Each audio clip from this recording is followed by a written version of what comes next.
Hello, ladies and gentlemen, and welcome to MaxspeedTV. Thank you very much for joining me tonight. My name is KR Stolfus. Hope you all are strapped in tight as we get ready to bring you three-wide racing at Daytona, doing their version of the duels. It's going to be a qualifying race for the Daytona 250 that they will be doing Monday night. So y'all better strap in and sit tight because this is gonna be interesting. Please join me in this event as it will be both of ours first times, both you and I first time doing something like this. So everything that comes at me is gonna be a new experience. And I hope to make it the best one you've ever seen yet. Although, I mean, let's be honest, probably isn't. But that's why NASCAR hasn't called me to broadcast their races. So, anyways, again, welcome to MaxspeedTV. Real quick, want to go over some of our sponsors here at MaxspeedTV. SimSpeedShop.com makes some wonderful button boxes. If you get the chance, check them out at SimSpeedShop.com. Also, HREMotorsports.com. These guys are a team here in iRacing that support MaxspeedTV, and we appreciate all that they do for us here at MaxspeedTV. Also, Elite 7 Racing. You can find them on Facebook. Check them out, see what they're doing. Some great storylines to follow there. Dirtco Media House. Dirtco does a wonderful job supporting MaxspeedTV, and we appreciate all that they're doing. And let's not forget the Ohio IndyCar League. And these guys from Ohio running, you guessed it, an IndyCar League. So if you're looking to join an IndyCar League, check out Ohio IndyCar. These guys are going to be broadcasted here on MaxspeedTV as well. So, for sure, look them up if you're into that IndyCar scene. I'll tell you, I've driven the IndyCar. I love it. It's one of my favorite cars to drive. But we're not talking about my driving tonight. We're talking about three-wide racing tonight. These guys out here at Daytona getting some practice in for, like I said, their version of the duels. Gonna be a qualifying race, gonna go pretty quick. A lot of stuff going to happen here. A lot of fast drivers. Some of these guys we saw in Talladega on Monday night. We're gonna be watching them again. So I'm looking forward to seeing how this is gonna go. The final seconds here of practice, getting ready to close out, and then we're going to switch into qualifying.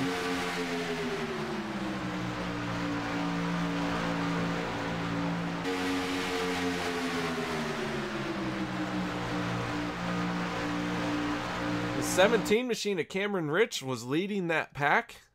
Checkered flag flies on the racetrack, but here we go. Levi Rowdy Zielinski.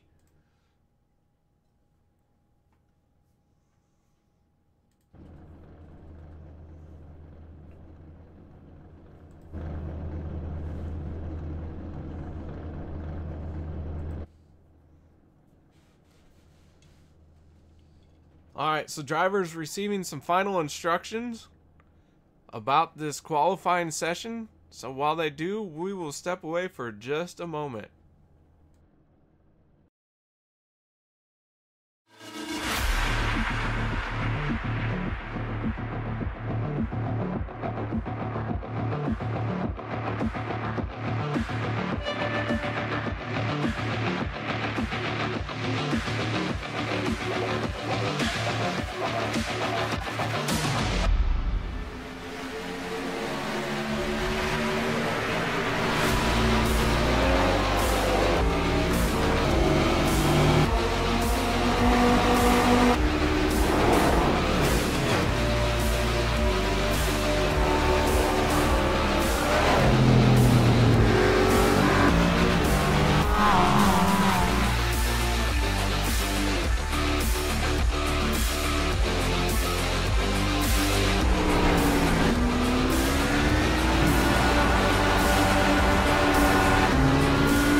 Just like a movie, just like a storybook. We are the future, we're the ones they won't overlook. It's time to be the hero. Rising, like you've never seen, like you've never seen. Looking for a hero.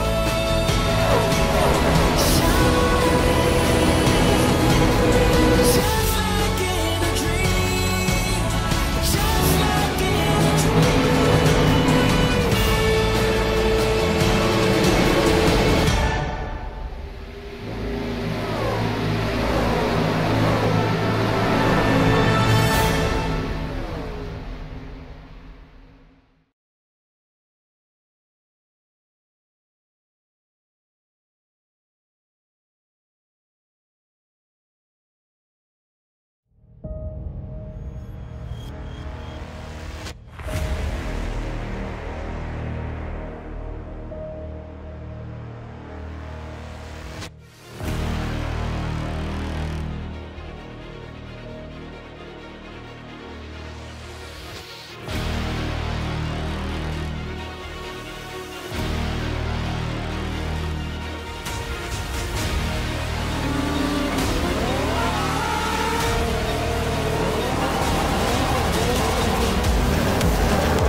Welcome back, ladies and gentlemen. The green flag is in the air for Carlos Acosta on his opening qualifying lap.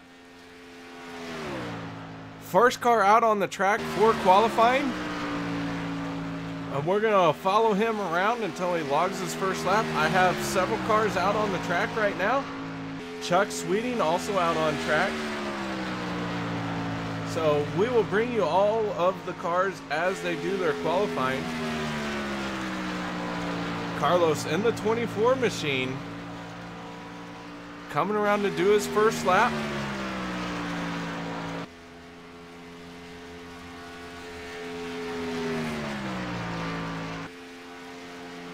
The 14 machine of Kevin Finn also out there. So the cars are essentially spread out as best as possible. So right now, Carlos turning his first lap of a 48.722. Kevin Finn is up to speed now. Also, Sam Close in the 5 machine has rolled out, and he's starting to reach maximum speed. Has not done so yet, so we will follow with Carlos. Again, like I said, we got Carlos out on track. Looks like Carlos is shutting it down here. Kevin Finn has done his warm-up lap. He is now on the clock. So Kevin Finn is on the clock here.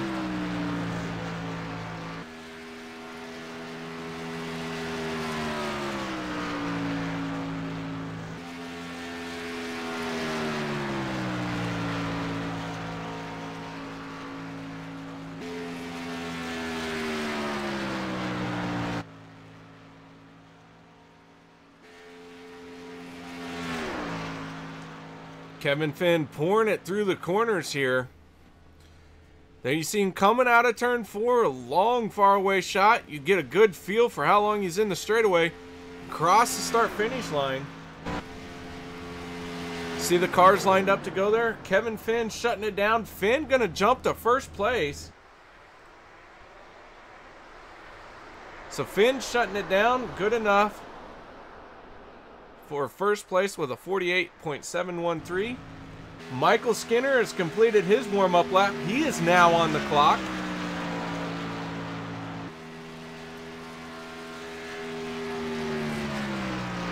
Skinner in the 15 machine. Down the backstretch he goes.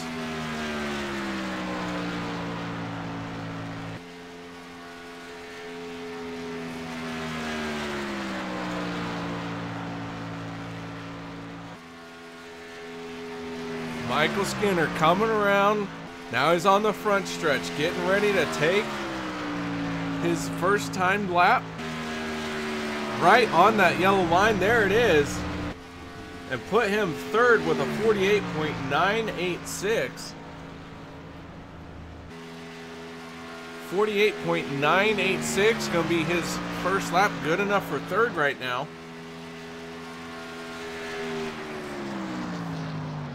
And he is shutting it down on the backstretch. And that's leaving Jonathan Cogswell.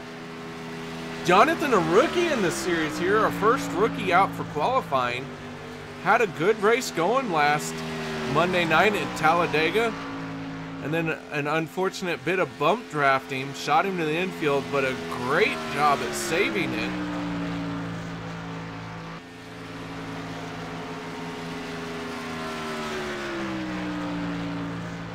So Cogswell on the clock here. Coming out of turn 4, down the front stretch now. Back down on that yellow line. Oh, so important to hug that yellow line. You don't want to add distance to your track. You want to do everything as short and as fast as possible. Cogswell gonna jump, he's jumping to third place with a 48.787. Next on the clock is Chuck Sweeting. Sweeting full song right now. He is all the way up to speed.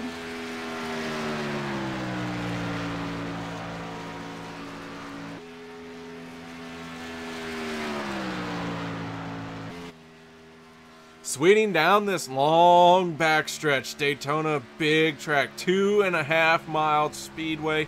And there he goes. Sorry, I thought it was the backstretch. Completely got turned around.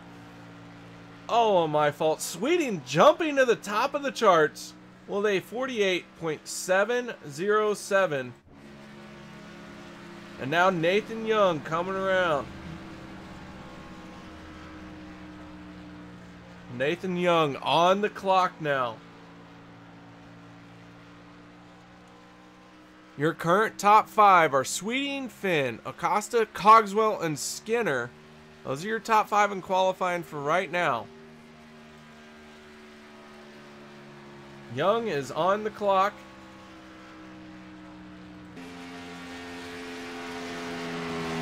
That was for sure the backstretch. I know for a fact that time that it was the backstretch.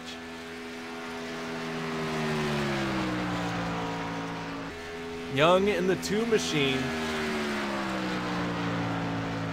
Running a Mobile 1 paint scheme here tonight. Car's looking very sharp, and there he goes across the line. He's going to be scored in 4th place with a 48.766. He's shutting it down. That leaves Sam Close. Here comes Sam Close. Sam is now on the clock.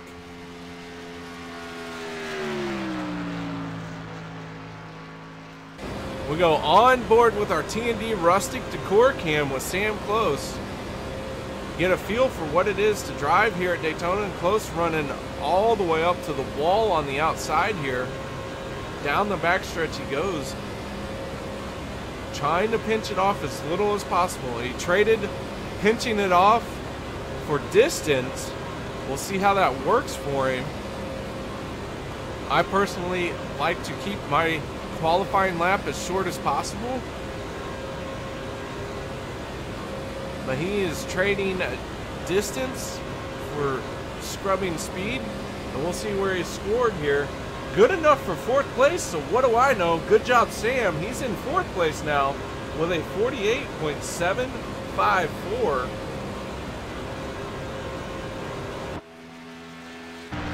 Mike Stevens, the next one on the clock. Stevens in the 63 machine.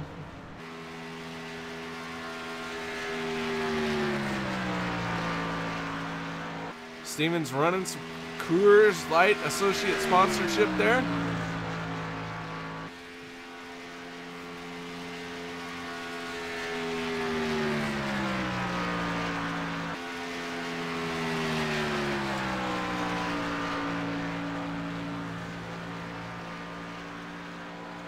Got a couple rookies out here tonight. Jonathan Cogswell is already qualified. James Duke and Zach Trevino all out here as rookies. Also Skylar Nissiel. There we go. Stevens turns a lap time good enough for 6th place with a 48.779. So the next one on track now, Levi Rowdy Zielinski. He's up to speed. He's at full song. Here he goes, turning his qualifying lap time.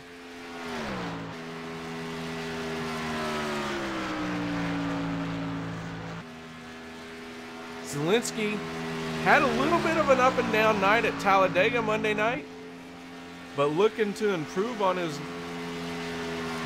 previous finish. But it starts with a good qualifying lap.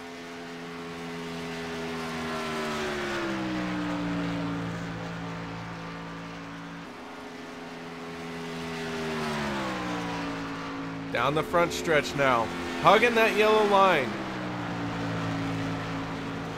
Getting down below it, first one to do so. And Zielinski's gonna jump the 4th, so everyone seems to be hitting that 4th place. No one seems to be able to break into the top 3. Chuck Sweeting holding on to it. The top spot right now. Quick time with a 48.707.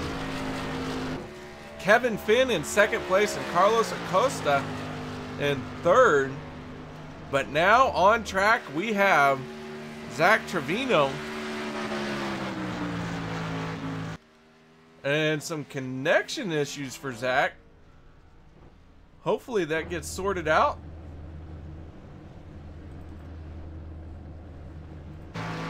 There he is. We found him again. He is back out. Unfortunate there, but problem solved.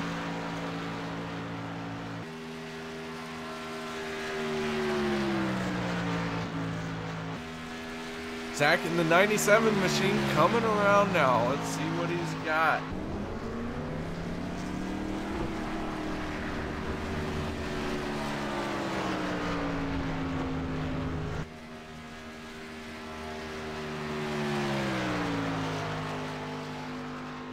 And Trevino shutting it down. Did not score him a lap time yet. Jordan Teal also on the clock out here, so a little bit of a mix up with the timing screen. Trevino's shutting it down. Don't know what his time is yet. Don't know if he got in the wall or what the deal is, but I do not have a registered time for him.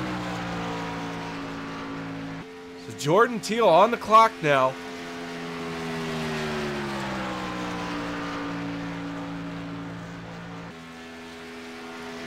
Teal in the 33 Motorcraft Ford. Doing a good job holding that yellow line there. This looks like it's going to be a good lap. And across the line, and Teal good enough for 7th place with a 48.768. Shutting it down as soon as he got across the start-finish line.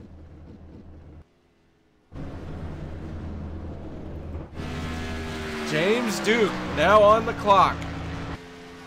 Another rookie here. He's going to be the 2nd rookie to take a time. Still not sure what happened to Zach Trevino. Trevino did not get a registered lap time on my score sheet, so we'll check in with that here in a little bit. But James Duke, the asterisk after his name, means this is a rookie for the 3 Wide Racing League. Running the Whataburger scheme. And if I was from the deeper south, it would be called Waterburger. But I'm not, so it's Whataburger.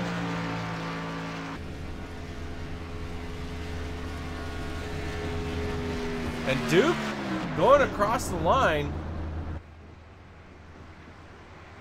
Duke on pole. Getting it done with a 48.698. First one to break out of finishing 4th in the qualifying. So Duke, the rookie of the field, getting it done here for qualifying. Now Chad Brown is on the clock. We'll see what he's got. Chad Brown in the 64 machine.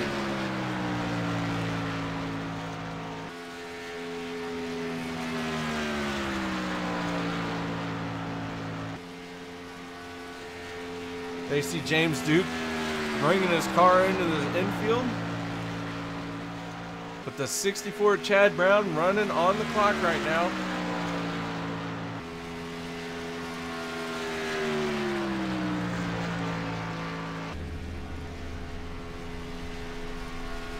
There he goes across the line.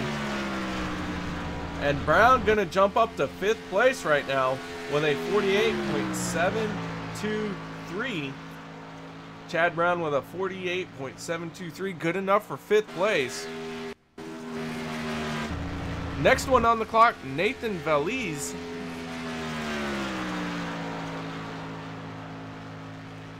And you may be wondering where my partner in crime, Tanner Sharp, is. Unfortunately, he is not going to be able to join me tonight in the broadcast booth. But he will return by the next time we broadcast here on MaxspeedTV. So hope everything goes well for Tanner, but just unfortunate that he can't be here tonight. But Nathan out on track, hugging that yellow line,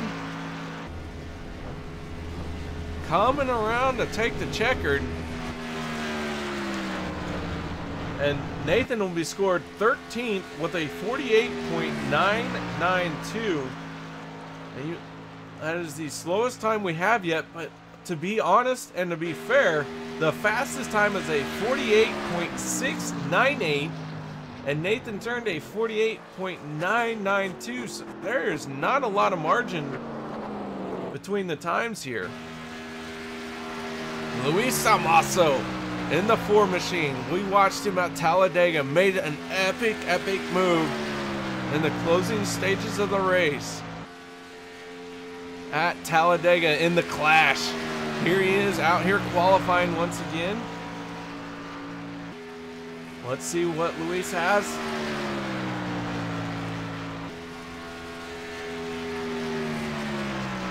Coming out of turn 4, down the front stretch, through the tri-oval, across the line he goes.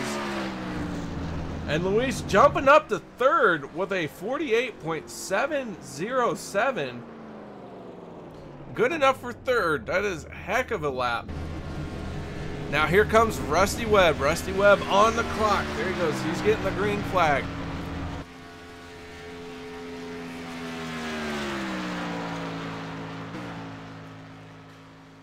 Rusty Webb in the 88 machine. We saw Rusty have a little bit of an up and down night at Talladega in the Clash. But here he is at Daytona, hoping to take everything he learned in the Clash, transfer it over, have a solid night here tonight.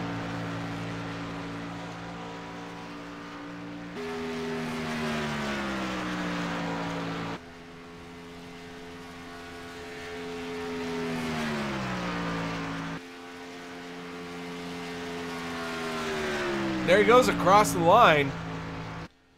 Good enough for 13th place. Rusty Webb with a 48.788. Now Cameron Rich in the 17 machine coming around. There he goes, getting the green flag for his lap.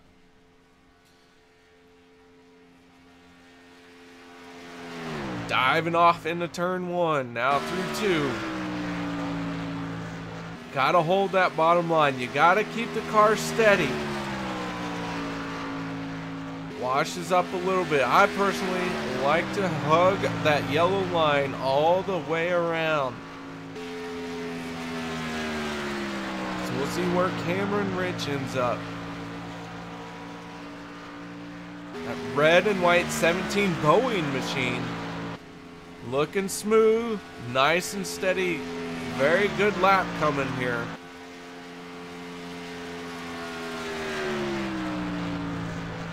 And Cameron posting up for 2nd place with a 48.706. So what a lap by Cameron James Duke holding on to that top spot with a 48.698. Not a lot of time difference. Drew Eisenman, one that was fun to watch in the Global Rally Cross Triple Crown event. Here he is in the 77 machine. He is on the clock here for qualifying in the Daytona Duel.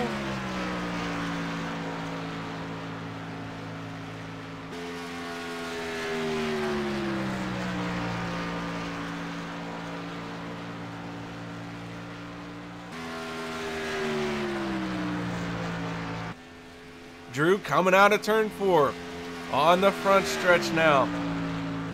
Drew, a fast driver, so we'll see where he ends up. And Drew, good enough for third with a 48.707. Had a good setup, good line, but unable to knock James Duke off the top spot. So Drew Eisenman going to be third place. And now Skylar Nissel out on the track.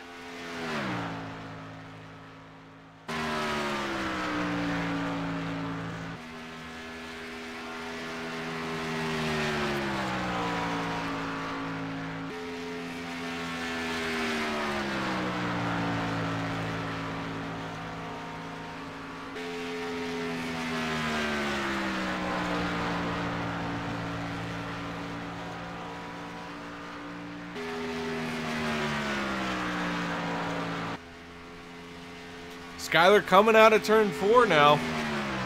Hugging that yellow line right along the bottom. Through the tunnel turn across the line. Skylar going to be scored 7th place with a 48.717.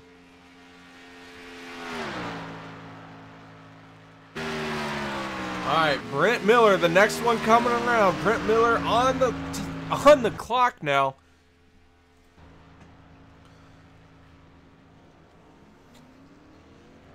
Brent Miller in the 89 machine.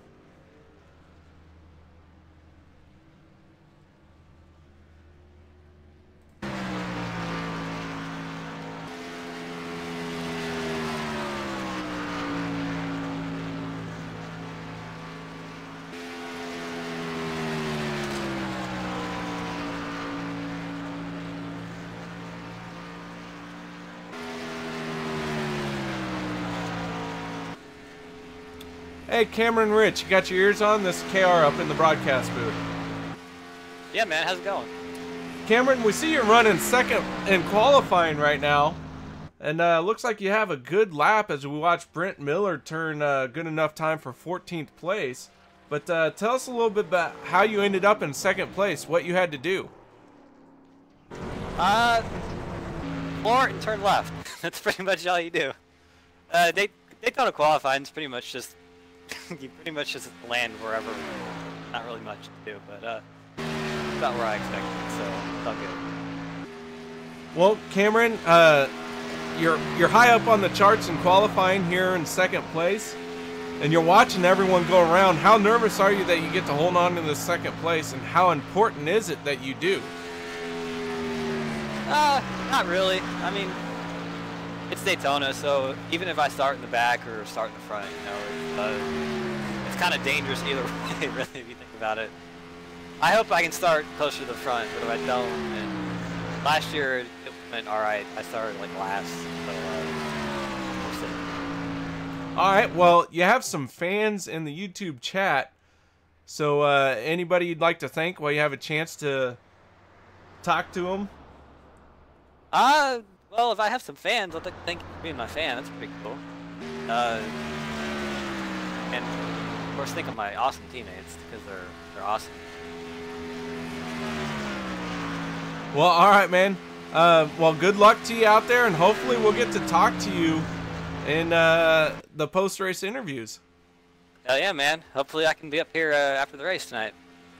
All right, well, good luck to you, and thank you for taking the time to talk to us. Thank you. All right, guys, that was Cameron Rich, currently in third place now, as Johnny Thomas laid down a heck of a lap to displace Cameron. but Cameron's still in third. Johnny Thomas second. Now we're watching Paul Ross. And Paul Ross on the clock here.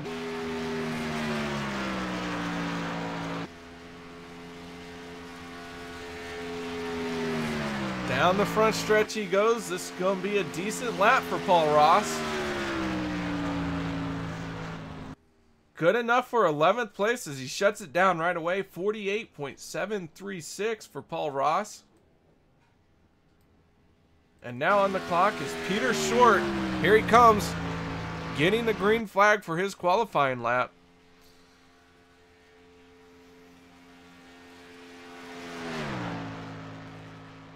So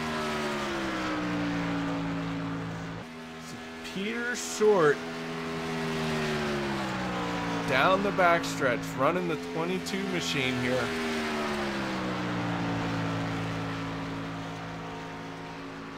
Peter Short was another contender in the Global Rallycross Triple Crown Series that we broadcasted earlier. You can find those on MaxspeedTV on YouTube and look under the playlist for 3 wide Triple Crown.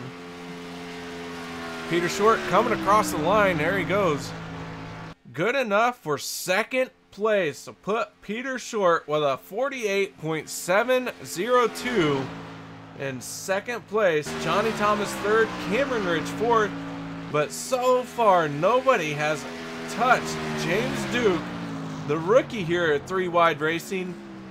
Currently on pole with a quick time of a 48.698. The only one in the .6 bracket.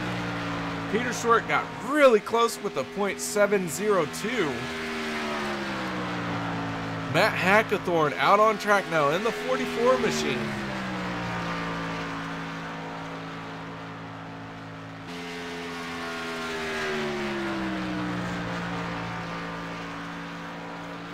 Hackathorn coming around now. Nice and smooth lap here for him. Right along the yellow line. See where he sorts it out. Tucking down below the yellow across the line. He is going to be first place. Hackathorn upsets James Duke by .001 seconds. Hackathorn with a 48.697 to James Duke 48.698. How about that? An upset. The last car out to qualify is gonna take the pole position. Matt Hackathorn getting it done here. Oh my goodness, folks.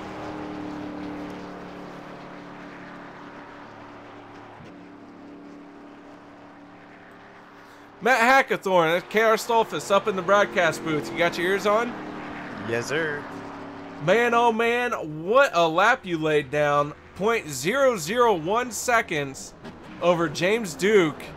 Congratulations. Looks like you're going to be on pole for this event. I'll definitely take it. I've never had to pull at a plate track before. I'm not a very good qualifier usually, so I'll take it. What did you do to get that .001 over James Duke? Did you maybe sneeze a little bit behind you? I got a little bit of methane backing right now, so that might have helped. But I just kind of focused on not trying to pinch it down too hard when I'm trying to get my run off of 4. And then I just tried to focus to make sure my nose was pointed downhill going across the line, just trying to get every inch I could out of it. Man, I think you did a great job. That's going to be a tough lap to beat. When James Duke set it down, not a lot of people could match it, but here you come. Did just right. You had a little bit of methane support, and then it looks like Cody Wright can't decide if he wants to qualify or not, so you might have this locked up, man. Are you a little nervous as far as getting this race underway? I've always been okay at plate tracks. Never qualified good, so it's going to be kind of weird starting up front. I mean, it might help too that I just woke up. I work graveyard, so let's floor it. I'm ready to go for this weekend if I get to stay up here, but if not, I'll take it. Let's floor it. I love it, man. Well, get her done, do some shake and bake, and have a good night, man. Thank you, you too. Alright, that was Matt Hackathorn. Right now, he is on the pole. But Cody Wright has got to turn his lap. And we'll see what Cody Wright has. Wasn't sure if Cody Wright was going to make it out, but it looks like he has. But man, oh man, Matt Hackathorn, .001 over James Duke. What an insanely close qualifying session that was. Now it's up to Cody Wright. Can he be the upset? Can he put it on pole? We're about to find out. He's up to speed here. This is going to be his qualifying lap. There he goes. Green flag in the air for him.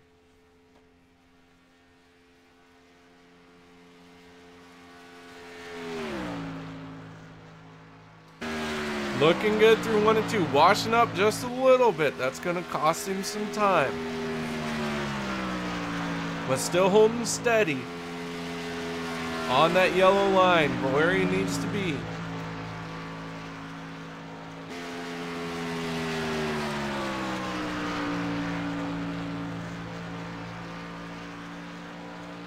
Down through 3 and 4 now. Not a lot of bobbling. I saw some, but not a lot. Now he's washing up just a bit. Coming out of turn 4.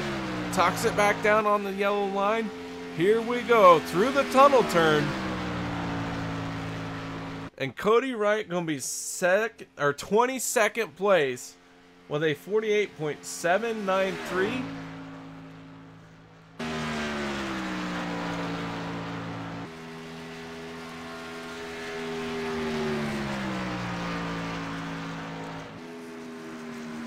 So that looks like that's going to be qualifying.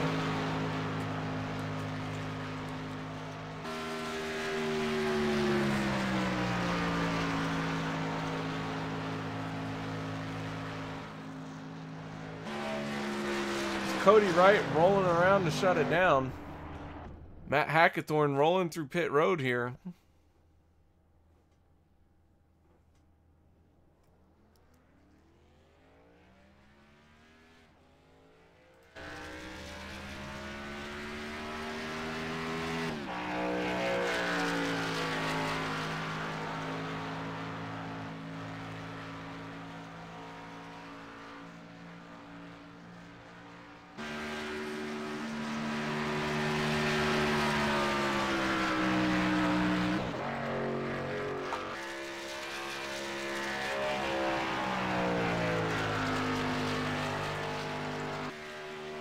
So Matt Hackathorn on track here, maybe doing a celebratory lap, not really sure what's going on. But the 44 machine, your pole sitter, Matt Hackathorn, maybe deciding to back up his claim to fame here.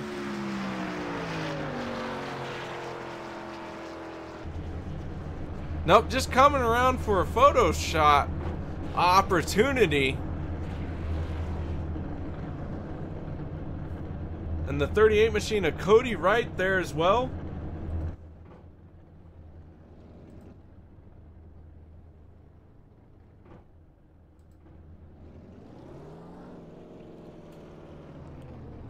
Hackathorn getting it done here for qualifying in the 44 machine. K&N on his car, Enos on his car. Man, congratulations to Matt Hackathorn.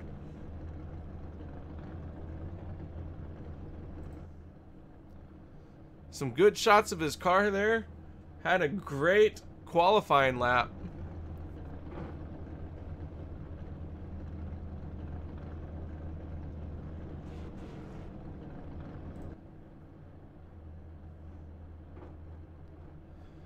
Alright guys, so we're going to step away for just a minute. We will be right back with some more action.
The car behind me is my Chili Bowl midget, the one that I won the Chili Bowl with.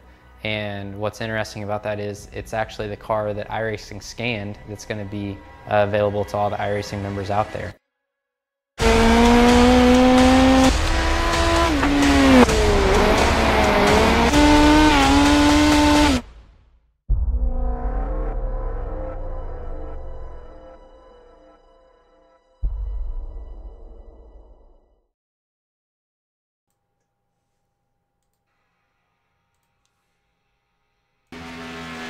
Ladies and gentlemen, welcome back to MaxspeedTV. We have a couple last-minute additions. Kyle Hanshaw just now took the green flag for his qualifying. He is out there on the clock, so we're going to see what Hanshaw can do.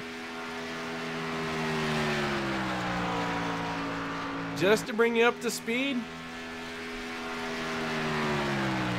qualifying has taken a lot less time than was anticipated. So we are allowing drivers who showed up at the last minute to qualify. The 46 machine of Kyle Hanshaw, one of those fellows who's getting the opportunity to qualify. We want to have the best show possible and try and keep it as fair as possible so everyone's going to get a chance to qualify. But Hanshaw, here he comes across the line. And Hanshaw going to be 16th with a 48.757. So Hanshaw turning a 48.757, shutting it down here.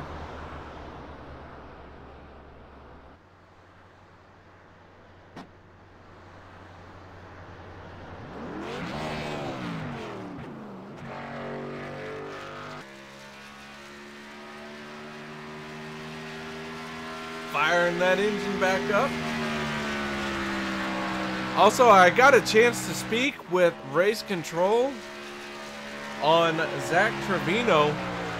It was for sure connection issues that did not allow his lap to count, and he will start in the back of the pack. So Zach Trevino not able to take a time due to connection issues, but league officials have scored it as a credible attempt, and he will have to suffer the consequences of his internet connection. So he will start at the back of this pack. But it's really not that terrible of a place to have that kind of situation.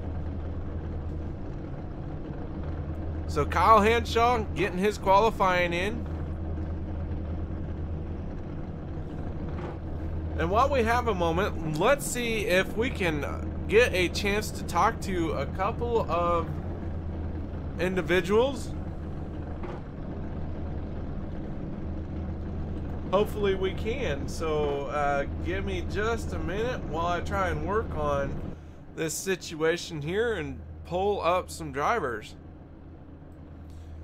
Peter Short, it's KR Stolfus up in the broadcast booth. You got your ears on? Yes, sir. Mr. Short, you are currently in 3rd place in qualifying.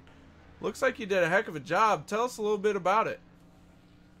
Yeah, you know, just hit the gas and turn left. And keep the wheel straight as you can, not scrap off as much speed, and hope that when you get to the start-finish line, you have a decent lap, and I think we did. It's kind of a shame. I was sitting P2 there right before Hackathorn went out, and I was kind of excited I might have a front row start, but nonetheless, 3rd is the next best that you can get, and you know, we'll be starting on the inside for this single duel. I don't know if you can call it a duel if there's only one, but we'll be starting P3. We'll call it duel with an E, not duel with an A. Yeah, I'm down in Texas, so I know all about them duels. Yeah. Let's. Hey, as long as we're not shooting at each other, right? Let's all walk away with no extra holes in us. I don't know. After tonight, we'll see if there's a big one. People might have some holes in them after that. Now, this is a qualifying race for Monday night's Daytona 250. Tell us, how does your car feel in race trim, and what changes are you going to need to make from tonight versus Monday night for the Daytona 250? Well, I think the biggest thing is tonight's a night race. The Daytona 250 is a day race. It'll be interesting to see how the car drives differently in the two different conditions. I think in the little bit of practice I was able to do, the car just does not want to suck up tonight in the draft, and it's going to make it fairly difficult. I think if you're going to be in a pack and got someone behind you, you might be able to get up to the back bumper of the car in front.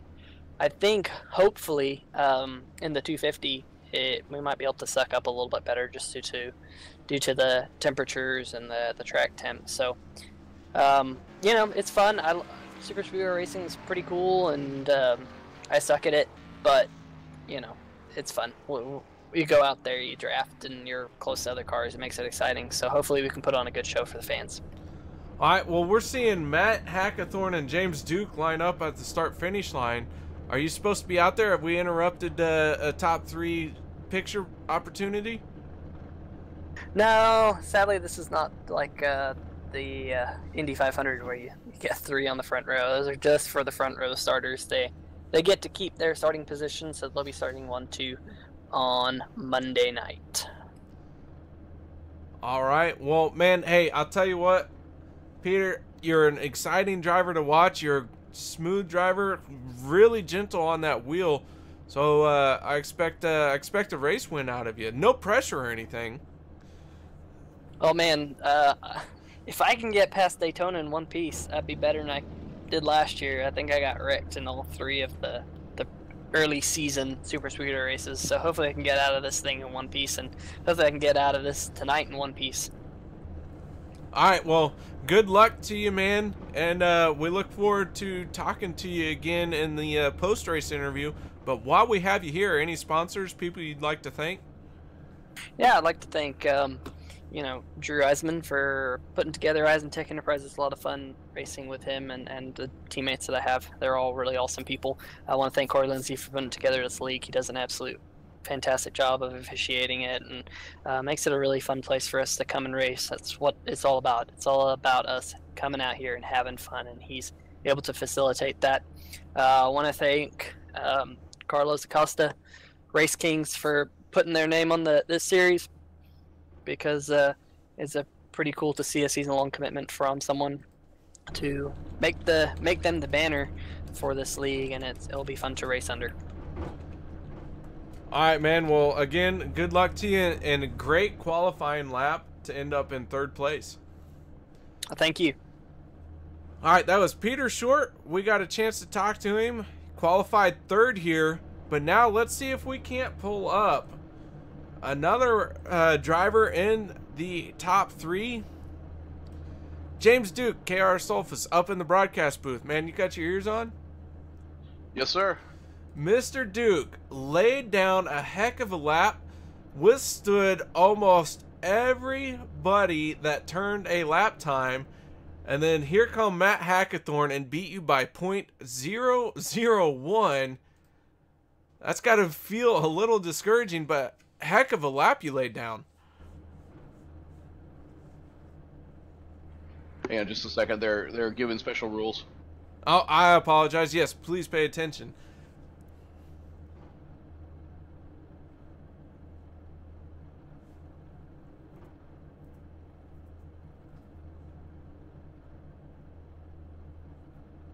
Okay, I'm back.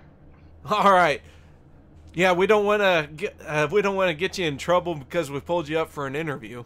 But man, you laid down a lap. You were on pole for the longest time, and then Matt Hackathorn came up and interrupted your plans. But you're still good enough for front row.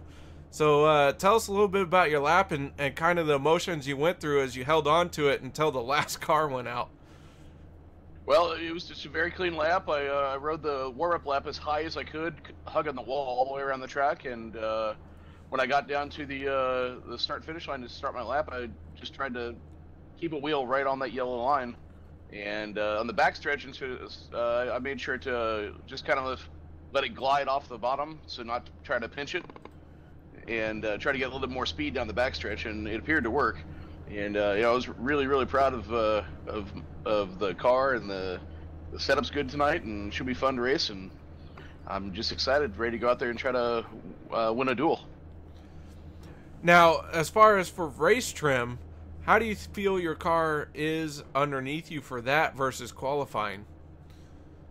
I feel pretty confident about it. Raced at the back of the Clash due to a server issue for most of the night, and with 3 to go on the restart, me, Matt Hackathorn, and Levi Zielinski diced through the field. We drove through a third of the field in basically a lap and a half. So I'm pretty confident, you know, when it comes down to it, if we need to go somewhere quickly, the setup is good enough it can do it in the draft.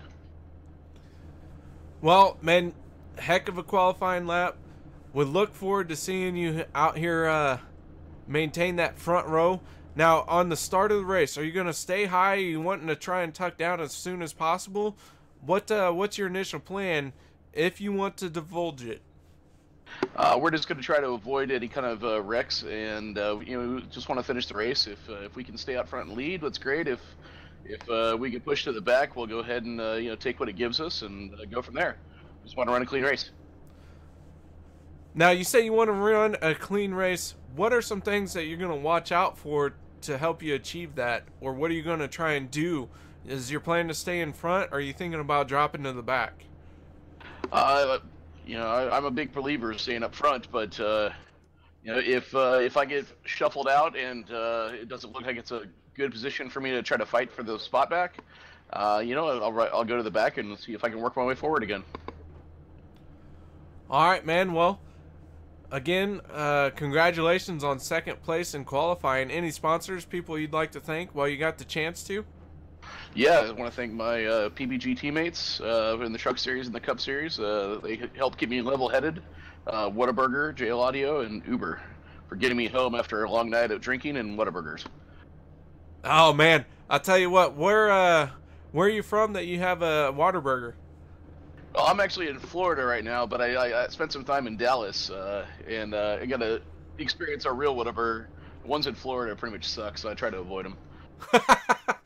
Well, I have family that I visit often in Texas, and every time I say it's Whataburger, they correct me and they say it's Waterburger. Yeah, whatever. I don't care. It tastes good going down and doesn't come back up, so that's all that matters. It is pretty good. All right, man. Well, congratulations, like I said, and hopefully we'll get some Whataburgers together sometime. Yeah, hopefully we'll be able to celebrate in pit road, or I'm sorry, in Victory Lane tonight with some Whataburgers and rock out to some music on JL Audio. All right, man. Well, thanks for taking the time to talk to us. All right, thanks. All right, that was James Duke, your second place qualifier. So I'll tell you guys, this is just a good night overall. I'm enjoying it so far. Hope you guys are too. We're going to try and interview one more driver as we wait for the race to kick over. And let's see about, well, you know what? Let's try it. You can't click on it yet. Oh, Drew Eisman is KR up in the broadcast booth. Got your ears on? Yeah, I gotcha. Did I interrupt something that you need to be put back down in? Oh, no, man. We're just talking about stuff with real NASCAR. It's no big deal. All right, well, man, hey, you qualified 6th. You're kind of in the middle, kind of not. You're a little towards the front. Give us a little rundown of your plan for tonight. Just kind of run and see what happens. I mean, it's not for points or anything, so it's not a huge deal. So I don't know, just have fun, mix it up, and hopefully get a decent starting spot for the race on Monday. All right, so now you qualified 6th. That's qualifying trim, I assume. How is your car in race trim? Draft package is terrible, if I'm really honest. You can't really suck up to the car in front. If you're like the third car of 3, you're gonna lose the front 2. I hope iRacing fixes it, because it's just not a whole lot of fun not being able to suck up the car in front. The leader has a huge advantage too. I mean, it's stable, right? I mean, it's okay, but just you can't. There's no vacuum created by the cars, or you can't utilize it. I don't know what the mechanics are, but it needs to be better in the future. So if you're the third car, you're saying you're going to lose the draft. So if that's the situation, what are some things you can watch for to not fall into that trap of that? I think if you have some teammates working together, you know, they can have some tricks to keep the pack together, but I mean, there's not much that you can do, and that's the frustrating part. Is you're kind of at the mercy of just kind of what we're running right now, and it's no fault of the league. It's just iRacing. I don't know what's with the package, but it's definitely not anywhere close to the package in real life. But it's just don't be the last car in a pack, because if you are, and you have to let off the gas with a throttle response and the way momentum works on plate tracks, you're probably going to lose the draft. So just keep yourself out of that position and you'll be all right, and hopefully there's no wrecks that you get involved in. All right, Drew, well, while we have you here, we're getting ready to kick over to the race. Any sponsors, people you'd like to thank? Thanks to Carlos for sponsoring the league with Race Kings, and Corey for putting this on, and hopefully everybody enjoys it. All right, man, well, good luck to you tonight, and we'll hope to talk to you in Victory Lane later. Thanks, KR. All right, that was Drew Eisman. All right, gentlemen and ladies, please join me in a MaxspeedTV tradition. We take you down onto the track for our opening ceremonies. Ladies and gentlemen, please rise. Please remove your hats. Oh, say, can you see by the dawn's early light what so proudly we hailed at the twilight's last gleaming, whose broad stripes and bright stars through the perilous flight o'er the ramparts we watched were so gallantly streaming, and the rocket's red glare, the bombs bursting in air, gave proof through the night that our flag was still there. Oh, say, does that star-spangled banner yet wave o'er the land of the free and the home of the brave?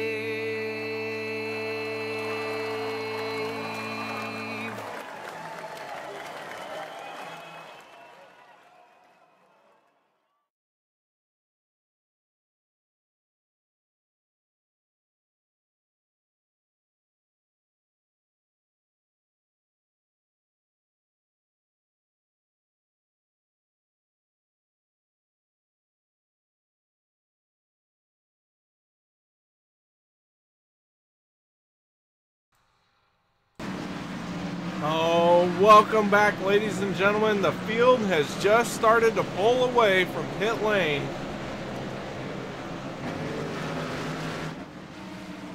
We're going to run through our grid.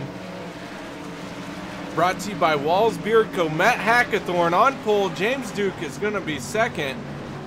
Third, Peter Short. Fourth, Johnny Thomas. Cameron Rich. Drew Eisman making up row 3. Row 4, Chuck Sweeting, Luis Almaso. Row 5, Kevin Finn and Skylar Nissel. Row 6, Carlos Acosta and Chad Brown.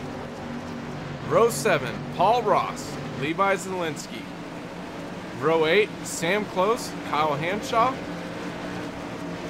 Row 9, Nathan Young and Jordan Teal. Row 10, Brent Miller and Mike Stevens. Row 11, Jonathan Cogswell and Rusty Webb. Cody Wright, Michael Skinner making up row 12. Nathan Velez and Zach Trevino gonna round out this field in row 13. Field getting ready to go green. Pace car getting ready to pull off. Matt Hackathorn getting on the loud pedal. Here he goes, getting a good jump over James Duke. Duke not able to take off very fast. That inside line getting a good head of steam here. The 76 machine of James Duke on the outside, losing some ground.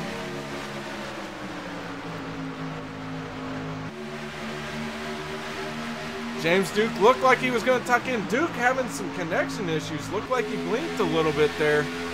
Not what you want to have happen here at Daytona. Plate racing is very, very close racing. Everyone knows the tail. Any kind of blink is going to cost you some positions. We are on lap 1 of 40. Matt Hackathorn gonna lead this first lap. Peter Short gonna hold tight into second place. Cameron Rich in the 17 machine sitting third, and Hackathorn jumping way up to the high side. Looked like maybe he got a little bit of a bump. Checking in on him here, making sure it's no other issues, but Hackathorn left high and dry here, gonna lose a lot of ground. He is still falling back. No one jumping up to help him, so Hackathorn all the way now back into 11th place and still falling, so our pole position falling deep into the field. So Peter Short gonna come around and lead this second lap. Cameron Rich now in second, gonna give him a little bump there. These guys snaking around the track here.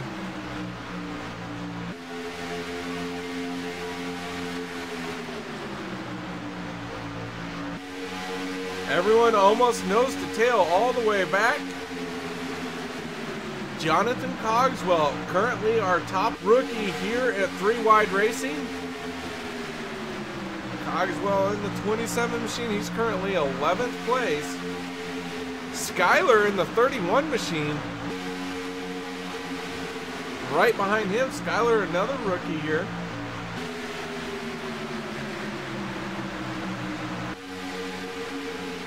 So everyone looked to be running nose to tail right now on the bottom line.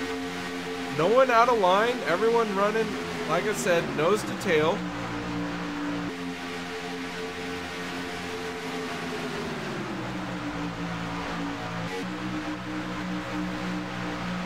We're up in the blimp right now. Get a good long shot of the field here.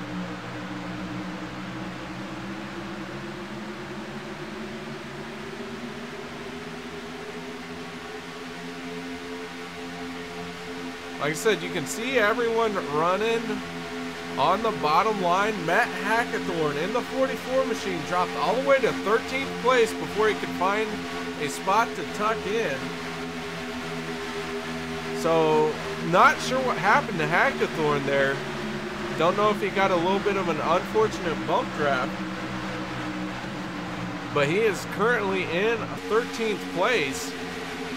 So your quick time qualifier on the opening lap, he led that opening lap, but right as soon as he came out of the tri-oval, way up high, fell all the way to 13th. Peter Short is now your leader, though. Short has led the last 3 laps. We're currently on lap 5, getting ready to start lap 6.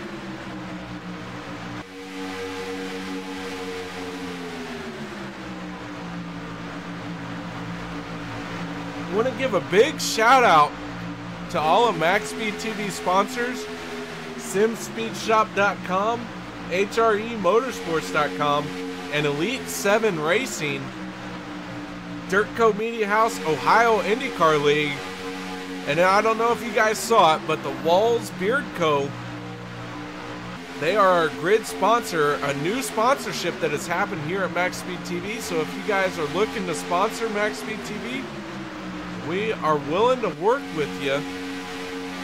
We just signed on Walls Beard Co. Very happy to have them on board. Mark Walls, excellent gentleman to deal with. We will actually get to watch Mark Walls race here later tonight in the Northwest Sanctuary Studios series that is broadcasted on MaxspeedTV. But right now is all about 3 Wide Racing League, and it is Peter Short and Cameron Rich out front here at Daytona for the duels with an E. They are dueling it out. Unfortunately, there's not going to be two duels, so it won't be duels with an A, but it will be duels with an E as these guys fight it out tooth and nail. Everyone crawling for every inch of space they can get. Johnny Thomas in the 83 machine.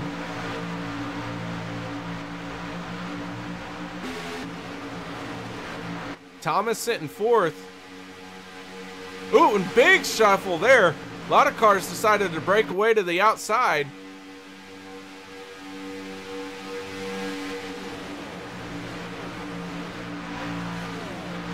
So now we got some cars on the outside here.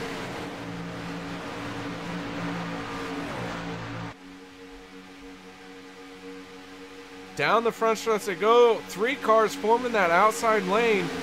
Not really close enough to develop a lot of energy yet. Cameron Rich looking like he was out of shape there. Brings it back in line. So the 5 machine, the 4 and the 18 on the outside. Luis Salmaso leading that in the 4. Now Cameron Rich jumps up in front of him. Rich in the 17 wants to get a little bit of a bump here, but not as he goes into the corner. So now this outside lane starting to develop a little bit of energy. The 26, the Chuck Sweeting, has closed the door at Cameron Rich. So Cameron has made his bed. Now he's got to lie in it. He's on that outside, but he wants to lead a lap. That one's still going to go to Peter Short. Short has led 8 laps so far. Matt Hackathorn has led 1. Hackathorn has fallen all the way back to 20th place. Our pole sitter dropping to the back here, but don't count him out yet. So Cameron Rich in the 17, running second, running that high line. Got some energy from Luis Almazo. The 18 of Paul Ross and the 5 of Sam Close. And I got to tell you, if I want some drivers behind me to help push, it's Luis Almazo and Paul Ross. Those guys, really some steady, solid drivers there. But let's not count out that inside lane. It is being led by Peter Short. Can't do a better job than Peter Short leading that thing. The 26 machine of Chuck Sweeting, Johnny Thomas in the 83, and the 24 of Carlos Acosta. These guys, holy cow. There's a reason why that outside lane has not just blown past this inside lane. Got some talented drivers all around here up front.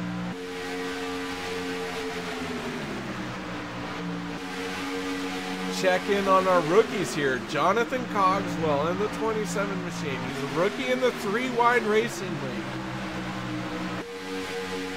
Holding on to 11th place for right now, running that inside line. Hoping to suck up to the 77 of Drew Eisman.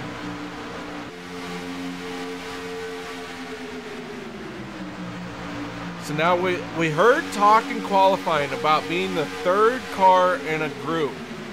And what we meant by the 3rd car is if you are in a 3-car group, and only a 3-car group, if you are that 3rd car, you're in danger of losing the draft because no one's there to support you. That can be translated. Jonathan Cogswell is kind of in that danger position. Now, he's sucked up real nice and tight right now, but he is kind of in danger of losing it. If he does, the 31 of Skylar Nisser running that bottom line, Jonathan will just drop back into him, so not a whole lot of danger yet for him. And now Sam Close is going to be the one that tucks in behind him.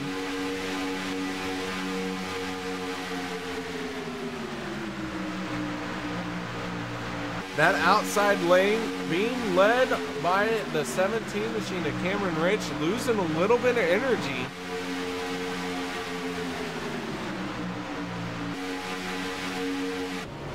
We go on board now with Cameron Rich as he tucks in. Our T&D Rustic Decor Cam on board with Cameron Rich in the 17 machine.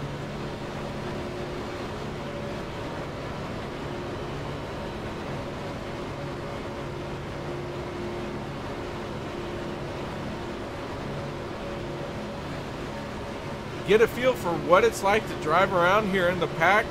As you can see, you don't get a good field of view. The camera really is kind of not showing you the driver's point of view. We've got this camera set off to the right of the driver, but as we go into the corner, you can see you don't see the cars in front of you. Really, your best view is the car that is completely in front of you. Oh, it's Cameron Rich going to the outside of the 24 here, trying to make a move. But Rich is all by himself, nobody there to support him. Cameron in the 17 gonna be left high and dry as the 89 of Brent Miller works underneath him. The 77 of Drew Eisman gonna push his way through as well. So an unlucky break for Cameron Rich as he's gonna be left high and dry here. But now the 26 machine, Chuck Sweeting. Chuck is up high too. Chuck gonna lose some ground, so this outside line needs to form up just as fast as they can.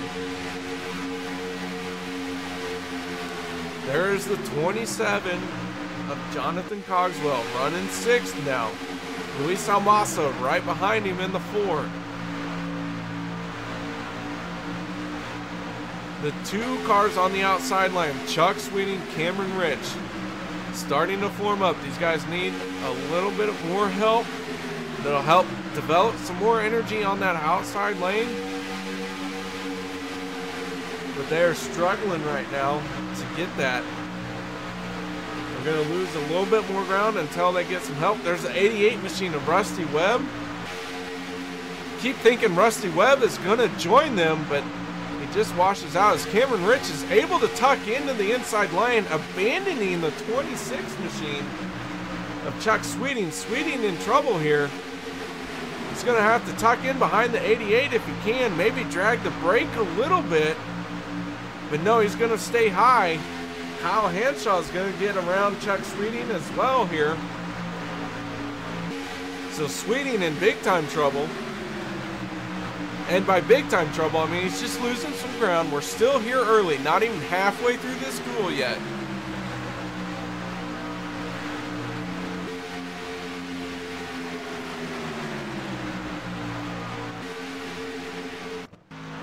James Duke in the 76 machine started on the front row, having some connection issues. Looks like he's lost the draft, got a little bit of damage on the car, but he has lost the draft, and he is running all by himself because of those connection issues. Now we got another 2-car field as the 15 and the 2, the 15 of Michael Skinner, the 2 of Nathan Young. These 2 guys trying to hold it together here and work together, but they are over 5 seconds behind Matt Hackathorn in the 20 machine. Hackathorn, our pole sitter, had dropped all the way to the back here. Not sure what happened to him.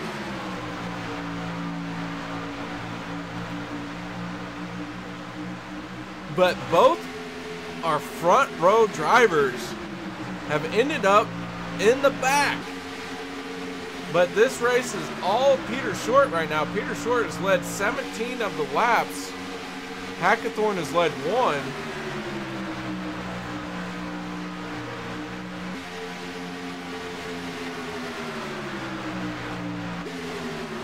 Check in on the 24 machine of Carlos Acosta. He's running 3rd. And he's been solidly tucked in on this inside lane. Has not ventured to the outside. Tucked in right behind Johnny Thomas in the 83. Brent Miller has made some great moves. Miller currently running 4th in that 89 truck or car. Woo-wee! The truck's coming soon, guys. Get ready for that. And Drew Eisman is in 5th, right behind him.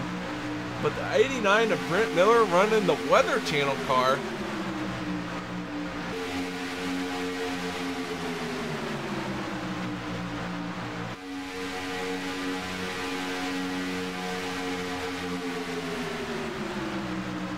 Lap after lap here as they're logging some laps. Business is gonna pick up as we're past the halfway point. We are on lap 21 of 40. Checking in now on Cody Wright in the 38, Kyle Hanshaw in the 46, and the 88 machine of Rusty Webb. Everyone running nose to tail right along the bottom. No one really brave enough yet to take the outside lane. 63 of Mike Stevens looking like he might, and the 31 of Skylar Nissel.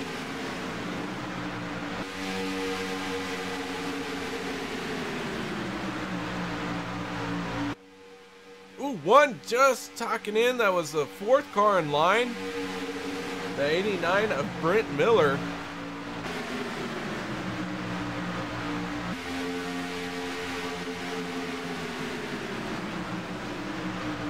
Cameron Rich in the 17 is falling all the way back to 15th place. Chad Brown in the 64 car right behind him, and Levi Rowdy Zielinski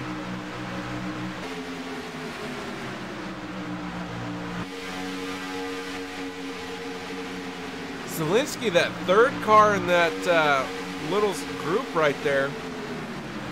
These guys are not too far behind. We'll see if they can suck up to this lead pack.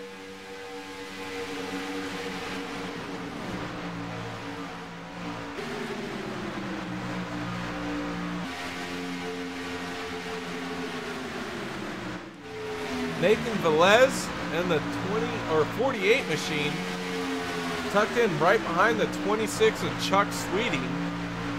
Matt Hackathorn looks like he's in danger of losing the draft to these guys. Hackathorn all by himself right now, and he is losing ground to this pack.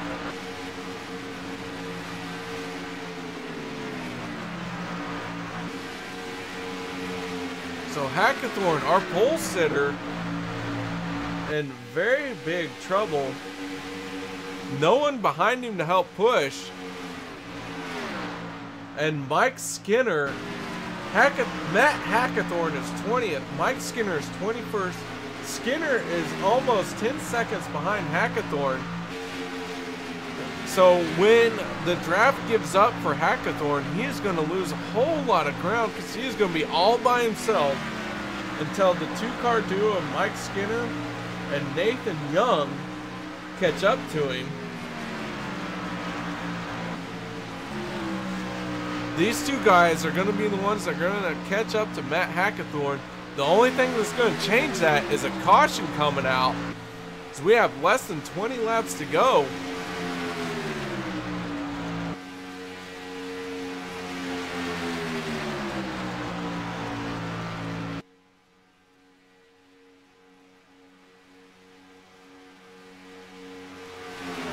This 2-car duo right here of Nathan Young and Michael Skinner.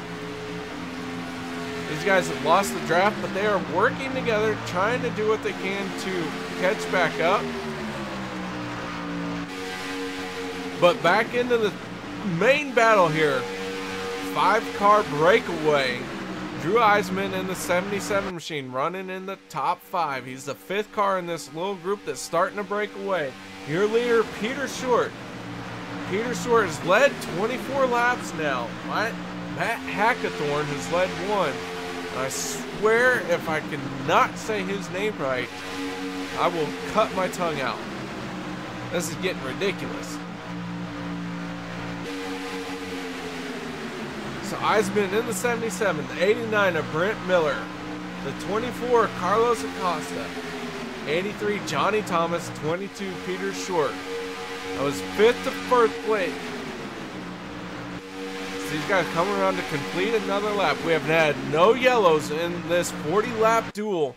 Setting the field for Monday night's Daytona 250. Make sure you tune in here to MaxspeedTV for Monday night's Daytona 250. Give this video a thumbs up. Make sure you subscribe to this channel if you haven't already. That way you know when we go live, we can bring you all of the 3 Wide Racing League action.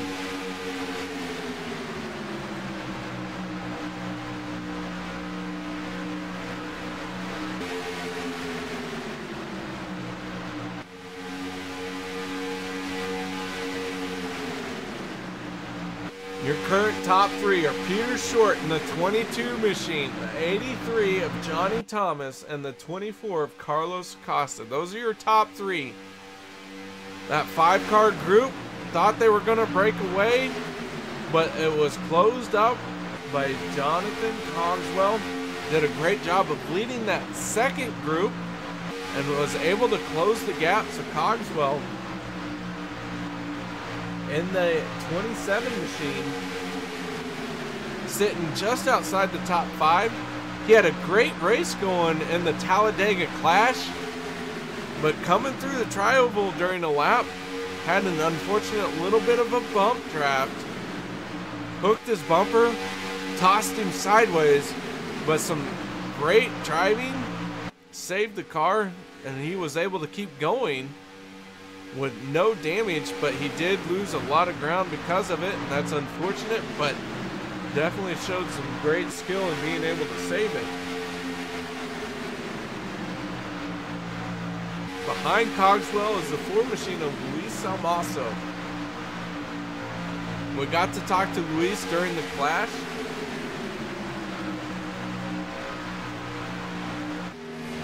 James Duke in the 76 machine still out there all by himself. Here comes the lead pack as Duke has disappeared from... As many cars are starting to take to pit road. James Duke on pit road, losing a lap in the process. Peter Short on pit road.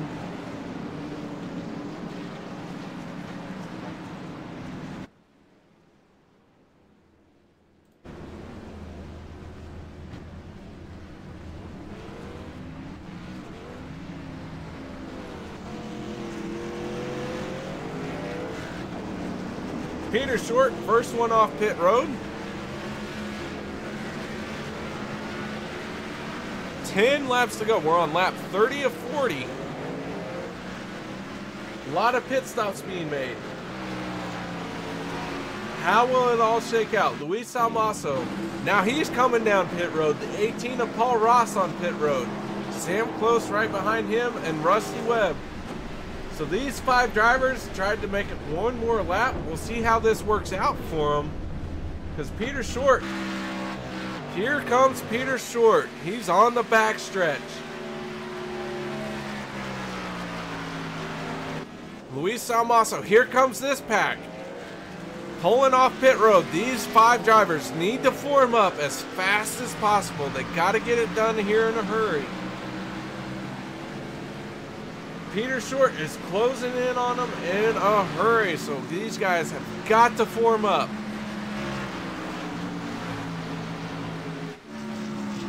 The 88 machine of Rusty Webb sitting in 4th. But these 3 drivers, Peter Short, Drew Eisman, Cameron Rich, have formed up. They're going to overtake Rusty Webb here.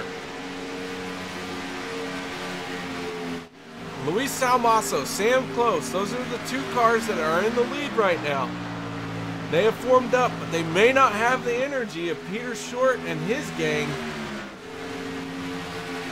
Here comes these 3. The 18 of Paul Ross, all by himself right now. He's going to get swallowed up. He's got to do what he can to get as much speed. Has to be smart. He can't really block. He's not going to have the energy to block. But he has got to make a decision to tuck in as soon as he can and follow these guys.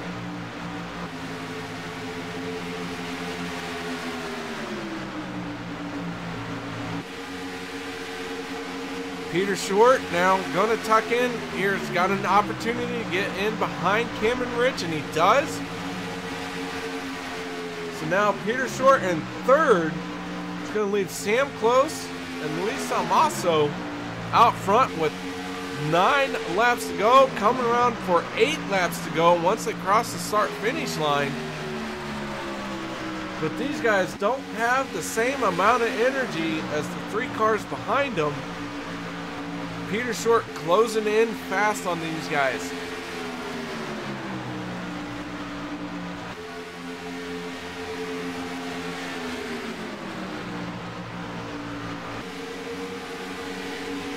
Peter Short, Drew Eisman, Cameron Rich. Those are the 3-car group.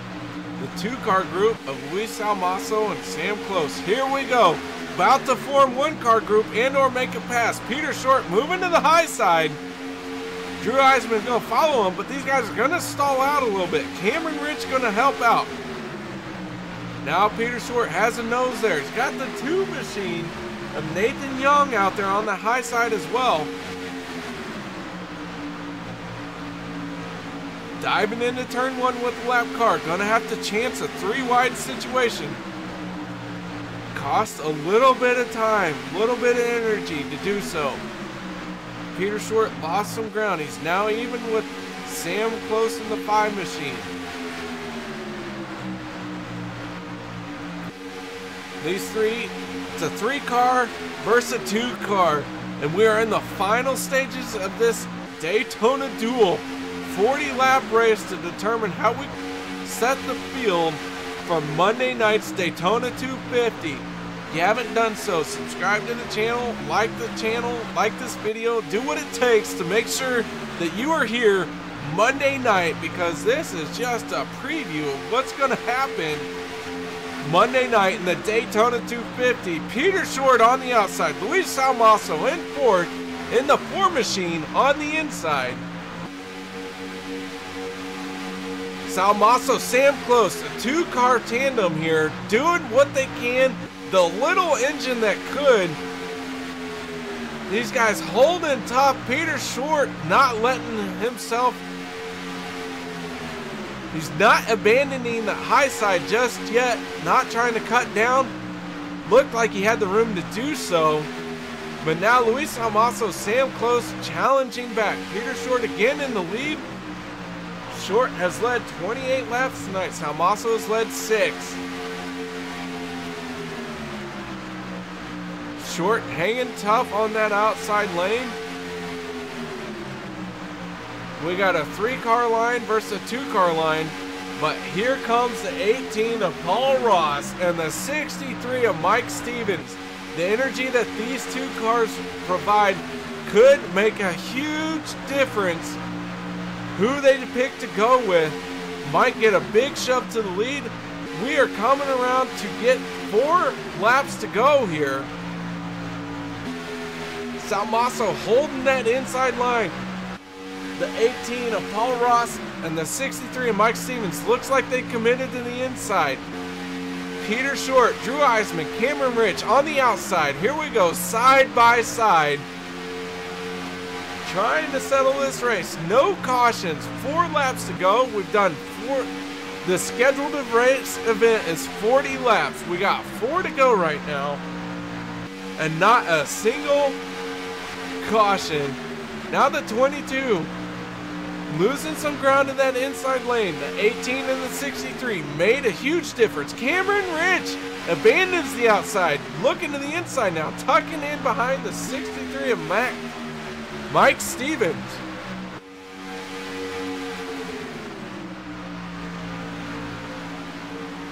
Luis Almaso out front. Sam Close tucked in right behind him. The 18 of Paul Ross in third. 63 Mike Stevens. Cameron Rich in the 17 machine. Drew Eisman and the 77 sitting in 6th, and Peter Short went from leading that outside line all the way to last on the inside line. Cameron Rich trying the outside here. No one went with him. He's able to tuck back in before he lost any ground.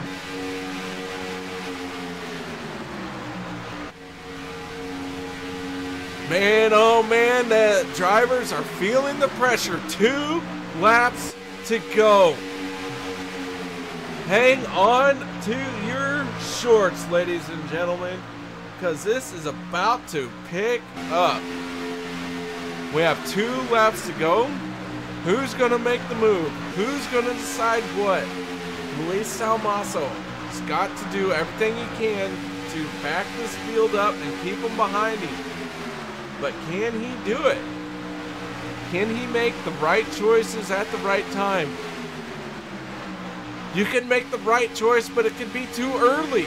Your timing has got to be perfect. Here we go. Salmaso taking the white flag, final lap. This is it, folks. The next flag will decide it. Salmaso holding back Sam Close, Paul Ross. Top 3 there. There's the 77, Drew Eisman trying the outside. Nobody went. There's Mike Stevens now trying the outside. Stevens, Cameron Rich, now Paul Ross on the outside. Maybe some energy developing. Sam Close gonna shut the door to him. Salmaso doing the same. Now they all scatter. Everyone's scattered. Paul Ross up to second. Salmaso still holding that lead in the 4 machine. Here we go down the front stretch. Cameron Rich to the inside. Rich gonna give a shove to Salmaso. Salmaso's gonna win it. Oh, and they lose it coming out of the tunnel. Drew Eisman and Mike Stevens make contact, but your winner's gonna be Luis Salmaso. Great bit of driving by all of the drivers there in the top 7. They all scattered. Everyone managed to get across the finish line, but Luis Salmaso gonna get it done here in the 40-lap duel at Daytona. Holy cow, I've got to catch my breath.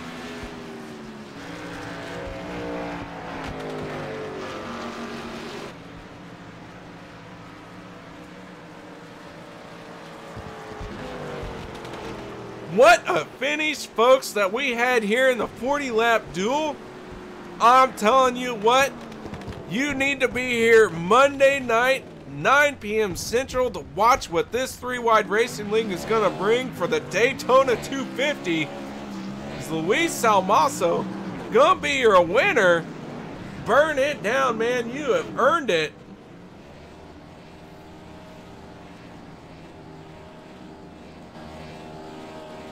Luis Salmaso burning it down. We will get the post-race interviews underway here in just a moment.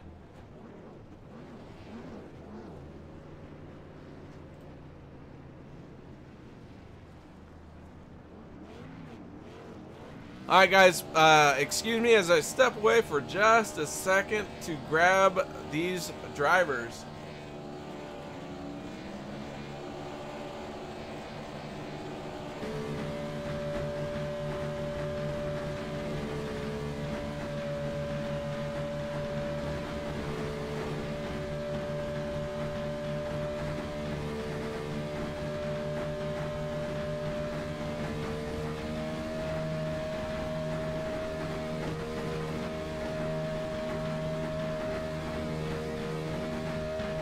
Alright, ladies and gentlemen, I have in the broadcast booth with me our top 3 finishers.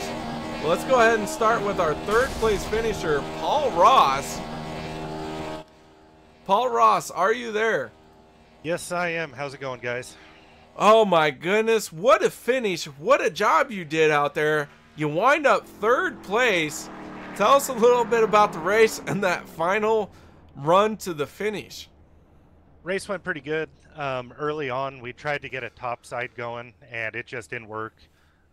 We saw in the clash that with 6 guys, you can at least get even with that front row.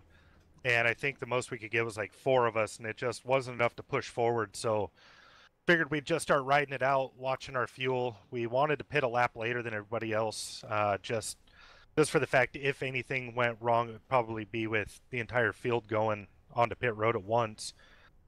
It worked out for us. We ended up going 1 extra lap, and we didn't take any tires, and I almost lost it off of pit road. And luckily, Mike and whoever was behind him ended up picking me up, because my two teammates had a lot better run off of pit road, and we caught the pack, and we planned on just running it out 1, 2, 3 with 3 OG, but Mike got a huge shove and went to the outside, and figured I could at least block him, and we could finish, have the 2 rows blocked up, and then still finish right around 1, 2, 3, but didn't quite happen. Sam, our other teammate, he ended up finishing 5th, so didn't make the podium, but it probably will help us out in the Daytona 250 just for the fact that him and I will be starting nose to tail.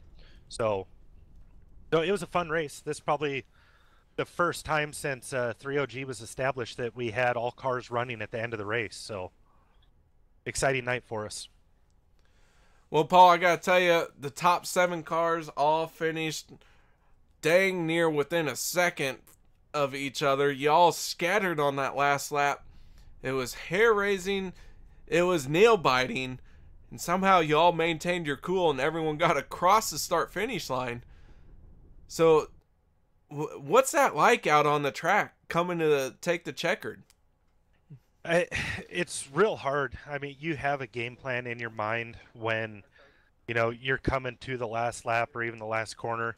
Like I said, our plan was to have me, Luis, and Sam were just going to stay in line and finish it out like that. We had that plan going into turn 1, and by the time we came out of turn 2, that's when Mike got his shove and just made, you know, everything's so on the fly that it goes by so quick. All right, man. Well, again, congratulations on 3rd place. Sponsors, people you'd like to thank to get you here? Yeah, we brought back Skidoo Racing. We brought back Mountain Fit Hoods and B&M Fabrication. Want to thank all those guys for coming on for a 2nd year. Definitely want to thank Luis and Sam, teammate Rusty.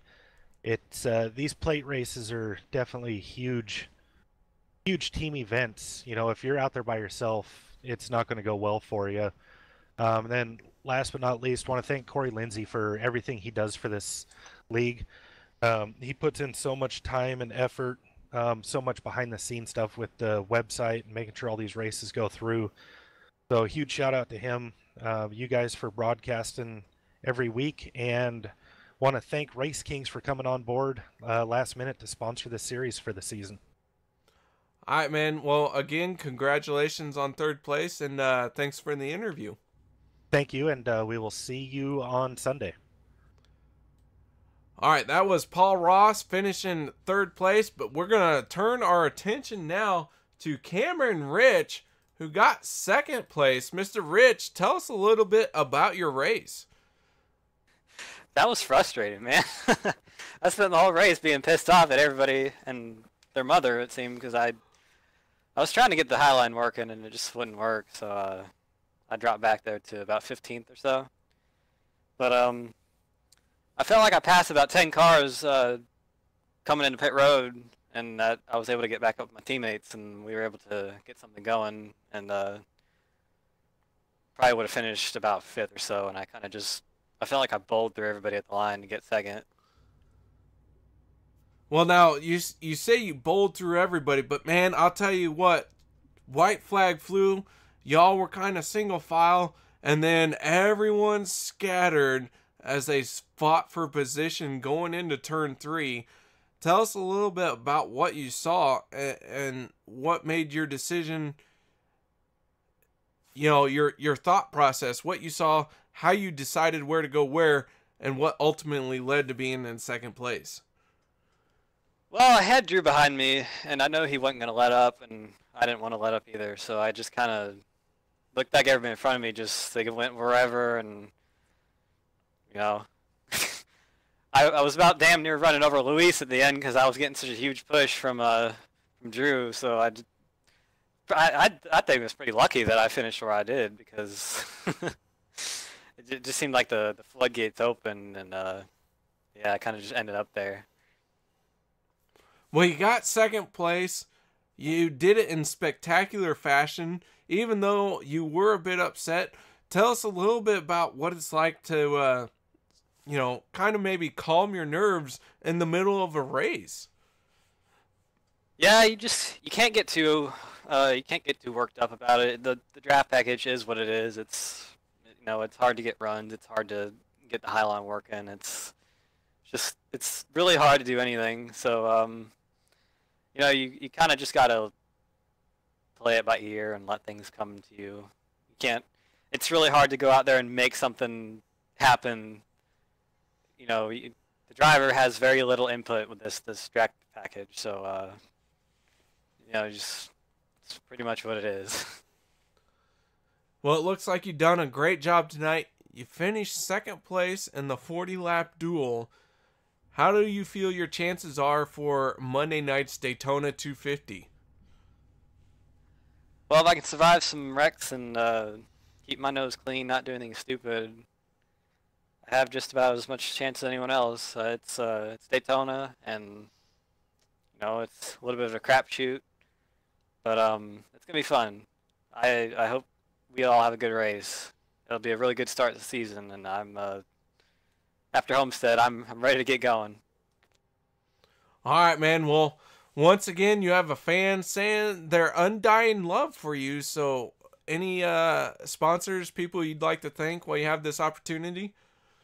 All my awesome teammates: Jordan, Drew, Peter, Race, Kevin, Richard Hines. Not really teammates, but they're cool anyway. Corey for putting on this league. He's awesome. He does all this stuff and puts up with us stupid drivers. So that's pretty cool. And of course, Carlos for coming on board at the last minute with Race Kings to sponsor us, and it's a really cool deal. And you guys for broadcasting. All right, man. Well, again, congratulations on second place, and we look forward to several more talks with you. All right, thanks, man. All right, so moving on now, we're going to talk to our race winner, the guy who got it done, Mr. Luis Salmaso. How you doing out there? How's Victory Lane feel? Oh, it's a sweet, sweet place, bud. I'm not going to deny it. Oh, my goodness. What a race. You fended off a hard charge there on the white flag lap. You made all the moves that you needed to make. That's got to... Oh, man. I can't imagine what you went through.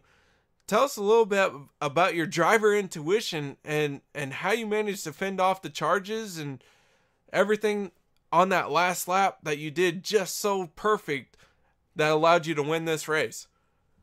Well, it's funny that we were in a completely different position from last race at Talladega, where we had to be the aggressors coming to the end of the race, and we needed to make a move.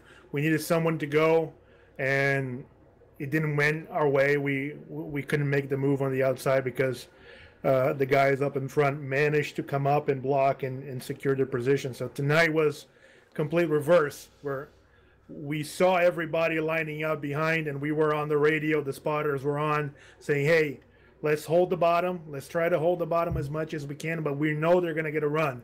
The question is when and how they're going to do it. How many guys are going to risk going up top, knowing that going up top is a risky proposition, because if you don't have enough cars, you're not going to move. If you don't move, you lose more places than you're trying to win. So it was always like kind of tricky to time it. And it's a completely different thing running this race or this type of races with teammates. Last year I was running by myself, so I had no teammates in this plate races. And having other guys that you can talk to are on the track with you and can help identify when something's happening before you have to move, before you have to make a decision, it's a lot of help. So we had, when we were lined up, me, Sam, and Paul, with Rusty coming behind, Rusty could see what's happening up front. Paul was the first guy, the first line of defense where we were, and he called it the moment they jump outside. He saw the speed creeping up, and we had like a choice. We could stay on the bottom, and he could try to hold the top lane, or we can try to block and someone stay on the bottom. So we try to move up, and when we saw everybody coming down, we had enough space in between to kind of block both lanes. Sam was up top, I was in the bottom, so it kind of helped us out having another guy kind of being like a shield. And we knew at that point that either they're going to go 3 wide and try to split us down the middle and something bad is about to happen. We're going to get wrecked. Everybody's going to crash, or one of us is going to win. So luckily, Cam did a really good job. He was really fast coming to my back bumper. Gave me a pretty big shout. I almost lost control of the car. The car wiggled a little bit, but I had enough room and enough space to just control it, keep it straight, and luckily everybody finished without much of a problem. So completely different thing, completely different feel. Really, really awesome to be able to put this number 4 car in the victory lane. You mentioned everyone finishing. We did see the 77 of Drew Eisman and the 63 of Mike Stevens get out of shape after they took the checkered. But I got to tell you, man, I was really impressed. The field scattered coming around to, you know, as you all went down the backstretch. And you just looked like a calm, cool cat. You were like, it's whatever. I'm gonna win this one. Not like that. Like, I can guarantee you, I was like the duck in a pond. On the surface, everything cool, calm, not a problem. Underneath, like my legs were going a mile away, like 100 miles an hour. So it was like just driving, looking in my mirror to see, all right, where's the run? Where are they coming? Who's going to be? Like the whole thing. It was just like a waiting game just to see what was going to happen. Well, I got to tell you, man, you impressed me. You made all the right decisions. And here you are in victory lane. Champagne is flying. All the trophy girls are kissing. Wait. Should we say the trophy girls are kissing you, or will you get in trouble? Oh, I don't know. If you're getting trouble, I will definitely get in trouble. So let's skip the champagne girls. Let them celebrate with all the single guys. And I'll get a bottle of champagne and celebrate with the wife later. There you go. There was no extramarital kissing involved in tonight's Daytona duel, won by Luis Salmaso. Congratulations, man. Thank you very much for joining us. Any sponsors, people you'd like to thank while you have the chance? Oh, absolutely. I need to thank everybody at 3OG. Not only they gave me the ride this year, but it's a pretty tight group of guys, and we all race this race as a unit. Everybody making the same decision, everybody contributing, everybody talking the whole time. So really, really good atmosphere. I'm pretty sure we're going to be able to do some great things this year. Thanks everybody at WCR Sim Engineering, my other buddies who over the years taught me a lot how to drive, how to keep my composure, not only on these type of races, but really help me develop into a guy that can at least hang around these fast guys. Everybody at Jaws Graphics that put up these awesome paint schemes that we run. Everybody at 3 White League who organizes one hell of a league. This thing is run like a cruise ship. Like, it's amazing. The website's always updated, all the media, all the coverage. Thank you guys for awesome broadcasts. Everybody from the MaxspeedTV family, we can always go back, and we know it's prime time thing coming from you guys. It's always one hell of a show to go back and watch. So thanks everybody at home who was watching. Thanks everybody on the track. And not a bad way to start the season. Hopefully we can be in the same place at the very end of the season, celebrating, who knows, a championship.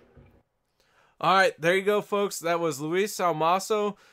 What a great run he had. What a great job finishing tonight in first place. Luis Salmaso getting it done here. Guys, make sure that you following MaxspeedTV, because Monday night, the 3 Wide Racing League is going to bring you the Daytona 250, so stay right here. Hang tight, folks, because it is going to be a heck of a race. Man, first of all, I got to thank all of y'all for watching tonight. Hope you guys enjoyed the show. I know I did. I am a fan of racing, and tonight's racing was some of the best racing I've seen in a while. So I'm looking forward to Monday night, 9 p.m. Central. Be here, be square, right here at MaxspeedTV. Guys, I'm going to have to sign off. Thank you very much for joining me. My name was KR Stolfus. If you enjoyed the video, hit that like button on YouTube. If you haven't done so yet, subscribe. Make sure that you are in all of the know of what's going on here at MaxspeedTV. Got a lot of good stuff coming their way. And you know what? I'm not really good at goodbyes, so yeah, goodbye.